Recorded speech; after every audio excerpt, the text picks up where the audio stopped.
വളരെ പ്രത്യേകമായ ലോക പ്രശസ്തമായ മഹാനായ ഫഖ്റുദ്ദീൻ റാസി തങ്ങളുടെ കിതാബ് ഉമ്മഹാത്തു തഫാസീറിൽ എന്നപ്പെടുന്ന തഫ്സീർ, മഹാനവറുകൾ സൂറത്തുൽ ഫാത്തിഹ വിശദീകരിക്കുന്ന ഭാഗം. അവിടെ ഇഹ്ദിനസ് സിറാത്തുൽ മുസ്തഖീം, ഇഹ്ദിനസ് സിറാത്തുൽ മുസ്തഖീം എന്ന ഭാഗം വന്നപ്പോ മഹാനവറുകൾ അവിടെ തഫ്സീറുൽ കബീറിൽ പറയുന്നത് കാണാം. അൽ ബാബുസ് സാലിസ് ഫിൽ അസ്റാറിൽ അഖ്ലിയ്യത്തിൽ മുസ്തംബത മിൻ ഹാദിഹി സൂറ, സൂറത്തുൽ ഫാത്തിഹയിലെ നമുക്ക് മനസ്സിലാക്കാൻ കഴിയുന്ന, ബുദ്ധി കൊണ്ട് ചിന്തിച്ചെത്താൻ കഴിയുന്ന ചില സിറുകൾ, ചില രഹസ്യഭാഗങ്ങളുണ്ട്.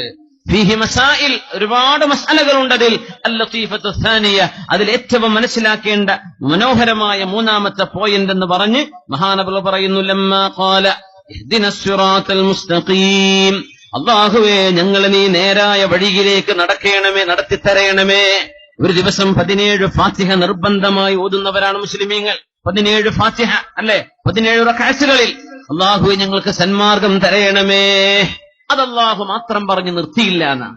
ഇഹ്ദിനസ് സിറാത്തൽ മുസ്തഖീം, ഞങ്ങൾക്ക് സന്മാർഗം തരണേ എന്നല്ല പറഞ്ഞത്. അത് മാത്രമല്ല, ثم لم يقتصر عليه بل قال صراط الذين أنعمت عليهم, സന്മാർഗം തരയണമേ എന്ന് മാത്രം പറഞ്ഞു നിർത്താതെ അല്ലാഹുവേ നീ അനുഗ്രഹം ചെയ്ത ആളുകളുടെ മാർഗമുണ്ടല്ലോ, ആ മാർഗത്തിലേക്ക് ഞങ്ങളെ ചേർക്കണമേ എന്ന് അള്ളാഹു പറഞ്ഞതിന്റെ താല്പര്യം ഹാദാ യദുല്ലു, ഇത് മനസ്സിലാക്കി തരുന്നത് അല അന്നൽ മുരീദ ലാ സബീല ലഹ്, ആ മുരീദിന് തസ്കിയത്തിലേക്കും തർബിയത്തിലേക്കും വഴിയുള്ളത് ഒരു മുർഷിദിന്റെ, അള്ളാഹുലേക്ക് പിടിച്ചുകൊണ്ടുപോകുന്ന ഒരു മുറബ്ബിയായ മനുഷ്യന്റെ, ഷെയ്ഖിന്റെ കയ്യാലയാണ് ഒരു മനുഷ്യന് അള്ളാഹുലേക്ക് എത്താൻ കഴിയുകയുള്ളൂ.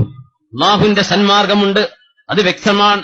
ആ സന്മാർഗത്തിലേക്ക് നയിക്കണമേ എന്ന് മാത്രം പറഞ്ഞു നിർത്താതെ നിന്റെ നിഅമത്ത് കിട്ടിയ ആളുകളുണ്ടല്ലോ റബ്ബേ, അവരുടെ മാർഗമാണ് എനിക്ക് വേണ്ടതെന്ന് പറഞ്ഞതിന്റെ താല്പര്യം തർബിയത്തിന്റെ അഹ്ലുകാരുടെ കൈപിടിച്ച് വിജയത്തിലേക്ക് പോകാൻ അല്ലാഹു സൂചിപ്പിക്കുകയാണെന്ന് മഹാനായ ഫഖ്റുദ്ദീൻ റാസി റഹ്മത്തുള്ളാഹി അലൈഹി തഫ്സീറുൽ കബീറിൽ പറയാം.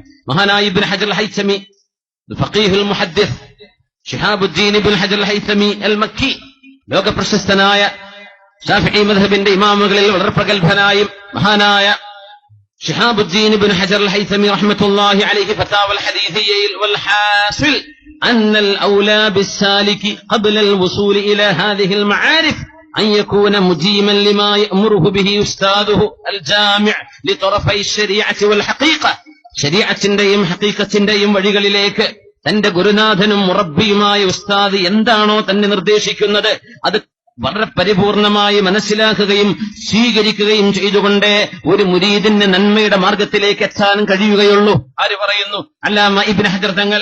ഫഇന്നഹു ഹുവ ത്വബീബുൽ അഅലം, ഒരു ശൈഖാണ്, മുറബ്ബിയാണ്, ഏറ്റവും വലിയ ഡോക്ടർ.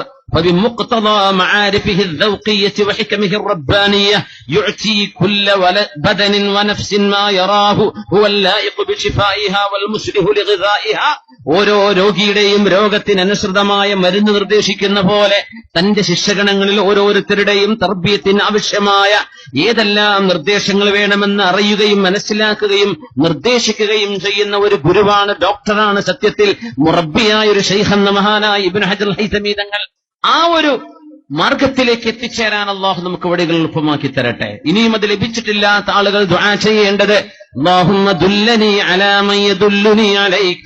പാതിരാത്രിയിൽ തഹജ്ജുദ് നിസ്കാരത്തിന് എഴുന്നേൽക്കുന്ന സമയത്താണെങ്കിൽ വളരെ നന്നായി അല്ലാഹുവിനോട് ദുആ ചെയ്യുക, റബ്ബേ അല്ലാഹുമ്മ ദുല്ലനി അലാ മൻ യദുല്ലുനി അലൈക്, നിന്നിലേക്ക് എന്നെ അടുപ്പിച്ചു തരുന്ന, കൊണ്ടുതരുന്ന ഈ ലോകത്തിന്റെ സർവമാന പരിമള, ഈ ലോകത്തിന്റെ വഞ്ചനയിൽ നിന്ന്, ഖുറൂറിൽ നിന്ന്, ഐഹികമായ വിഷയങ്ങളിൽ നിന്ന് എന്റെ മനസ്സിനെ ഈമാനിന്റെയും റൂഹാനിയത്തിന്റെയും ആത്മീയതയുടെയും വഴിയിലേക്ക് കൈപിടിച്ചു കൊണ്ടുപോകുന്ന ഒരു ശൈഖ് ഉണ്ടാകും. നമുക്കറിയില്ല, ചിലപ്പോ എല്ലാ കാലഘട്ടങ്ങളിലും ഉണ്ടെന്നാണ് ഇതിന്റെ പ്രബലമായ അഭിപ്രായം. ലോകത്തതും അത് നഷ്ടപ്പെട്ടു പോയിട്ടുണ്ട്, ഇല്ല എന്നൊക്കെ പറയുന്ന ആളുകളുണ്ട്. ഫഹുവ മഹ്റൂം, അത് പറയുന്ന ആളുകൾ അള്ളാഹുവിന്റെ നിഅമത്തിൽ നിന്ന് അച്ചുപോയവരാണെന്ന് ഉലമാ പറയും. അങ്ങനെയല്ല, ചിലരുണ്ടാകും. നമ്മുടെ നാട്ടിൽ കാണും, നമുക്ക് ചിലപ്പോൾ അറിയാൻ പറ്റിയില്ല, തൊട്ടടുത്ത നാട്ടിൽ കാണും. എല്ലാ കാലഘട്ടങ്ങളിലും ഉണ്ടെന്ന് തന്നെയാണ്.